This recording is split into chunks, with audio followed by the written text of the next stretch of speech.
लगातार सवाल उठ रहा था कि इजराइल पर जिस तरह से ईरान अटैक कर रहा है तो इंटरसेप्ट क्यों नहीं हो रही ईरान की मिसाइल है। हाँ, खूबी तो है उसकी, लेकिन ऐसा भी नहीं है कि इंटरसेप्ट ना हो पाए। इंटरसेप्टर ही नहीं है। जी हां, अब खुल्लम खुल्ला इजराइल ने भी मान लिया है कि अब उनकी हालत यह है कि वो ईरान पर अटैक ही नहीं कर सकते। वो छोड़िए, वो अपना बचाव भी नहीं कर सकते। पहली बड़ी खबर, बारूद खत्म हो गया इजराइल के पास। इजराइल पे इतना भी बारूद नहीं बचा, यानी इंटरसेप्टर नहीं बचे कि वो एयर डिफेंस सिस्टम का इस्तेमाल करके ईरान की मिसाइल, ड्रोन, जेट को गिरा सके।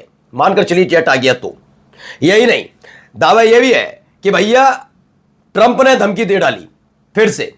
पहले तो अपील की, अपील के बाद धमकी, फिर से अपील करने पर यानी गिड़गिड़ाने पर मजबूर है कि स्ट्रेट ऑफ हॉर्मुज में ईरान ने जो पाबंदी लगा दी है उसकी वजह से अमेरिका में, वही अमेरिका जो बात बात पर लगाता है टैरिफ, वहां हाहाकार मचने लगा है।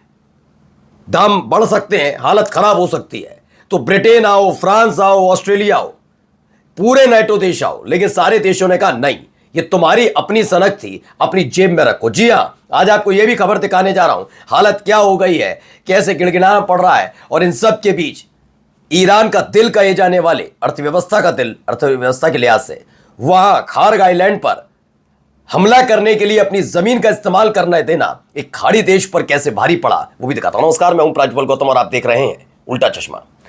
ये देखिए, एक खबर निकल कर आई, Ynet global report, Israel warns US it is running dangerously low on interceptors, official tell Semafor that Israel had already entered the current war with limited interceptor supplies after using significant numbers during last summer's fighting with Iran.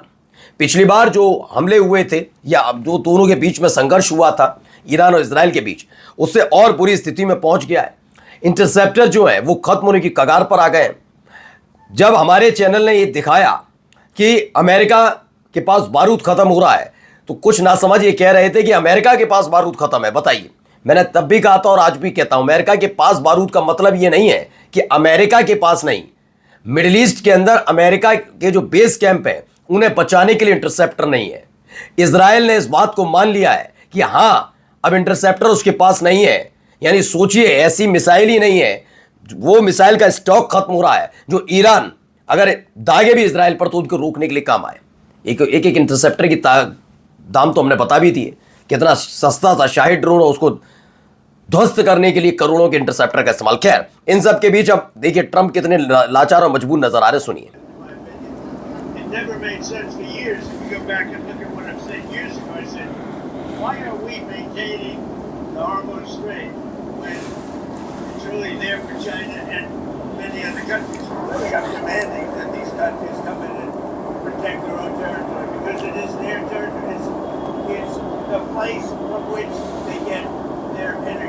तो America के president Donald Trump ने demand की है अलग अलग देशों से, खास तौर पर नाटो से, कि वो आगे आएं और स्ट्रेट ऑफ हॉर्मुज में जो ईरान के साथ उनकी जंग चल रही है उसमें शामिल हो, यानी स्ट्रेट ऑफ हॉर्मुज को खुलवाने के लिए मदद करें।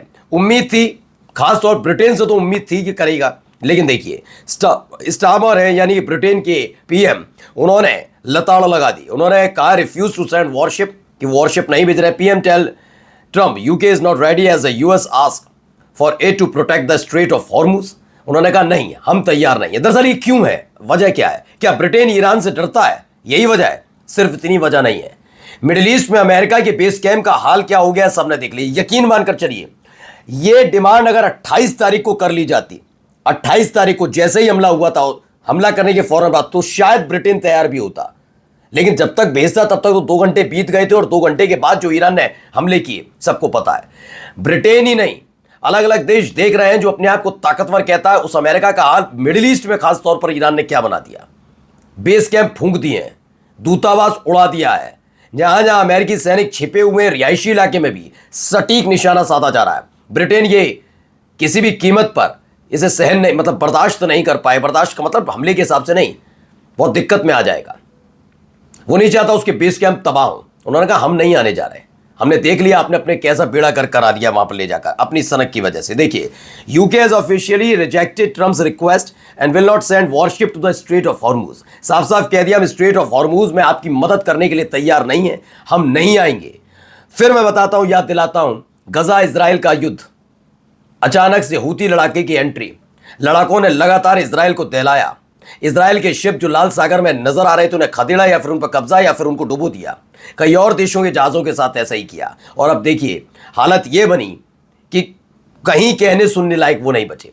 फिर इन्होंने, ट्रंप ने, उस समय जो बाइडन थे और उन्होंने कहा था कि भाई आओ लेकर आओ करो, ब्रिटेन भी आ गया, उसने कहा चलो हम करते हैं। लाल सागर में ऑपरेशन करने गए थे, पहले सना पर हमला हुआ और 1.5-2 घंटे के भीतर जब सना से ही हूती लड़ाकों ने दागी थी मिसाइल, रॉकेट्स और ड्रोन्स, उसके बाद यूके का यानी ब्रिटेन का वॉरशिप भाग गया था।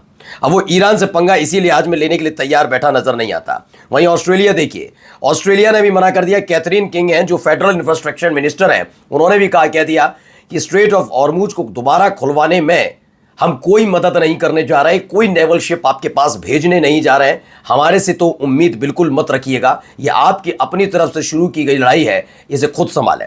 वहीं ट्रंप की मांग को नेटो देशों ने खारिज कर दिया है। हॉर्मुज में जहाज नहीं भेजेंगे यूके और फ्रांस, उन्होंने कह दिया कि हम किसी भी कीमत पर नहीं भेजने जा रहे हैं अपने जो युद्धपोत है या नेवल शिप है, मान के चलिए युद्धपोत भी ना सही, हम अपने नेवल शिप की अगर बात करते हो वो भी नहीं भेजेंगे, हम अपना जंगी जहाज का बेड़ा भेजने ही नहीं जा रहे, ये आपकी तरफ से शुरू की लड़ाई है, उसे खुद निपटिए। लेकिन वहां क्या हो रहा है जरा ये देखिए, वहां इंटरसेप्टर नहीं है, यहां पर मिसाइलें गिर रही हैं, ये देखिए।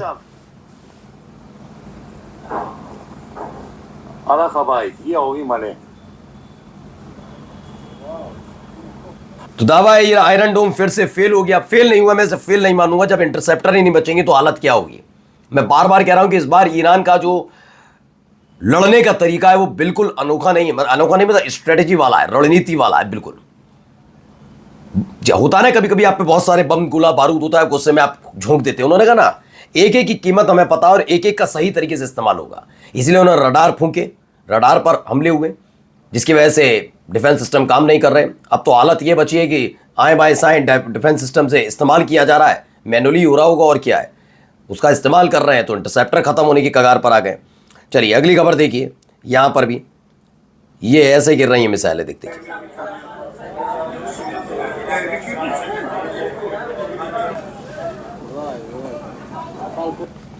तो एक और हमला तेल अवीव में अचानक से आकर गिरती है, जो भी मिसाइल है या मिसाइल का टुकड़ा है जो भी, लेकिन अलग अलग जगह इसी तरह के कई हमले होने का दावा किया गया। दावा अब ये देखिए यूएई के हालात क्या बन गए, ये देखिए यूएई में 2 अलग अलग जगह धमाके, मतलब आसपास ही, और उठता हुआ धुआं। ये यूएई का फुजैरा पोर्ट है जहां पर मिसाइल दागे या ड्रोन दागे जो भी है, लेकिन फिलहाल बड़ा धमाका, बड़ा हमला ये माना जा रहा है। और ये क्यों है यूएई के ऊपर मैं फिर बताऊंगा, लेकिन पहले आप ये वीडियो देखिए एक और। बेतहाशा धुआं, उठता हुआ धुआं, और दावा भी कि ईरान ने अभी हाल ही में just hit UAE Fujairah oil port, again दोबारा उस पर हमला कर दिया। 3 दिन पहले भी हमला किया था, फिर दोबारा दुबई इंटरनेशनल एयरपोर्ट को तो निशाना बना ही रहा है, वो भी तस्वीरें निकल कर सामने आ रही हैं। और जाते आते खबर, ईरान और हिजबुल्लाह ने एक बार फिर से बड़ा हमला नॉर्थ इजराइल में किया है। ड्रोन दागे, मिसाइल दागी, चीख पुकार, हाय तौबा लगातार चल रही है। नमस्कार।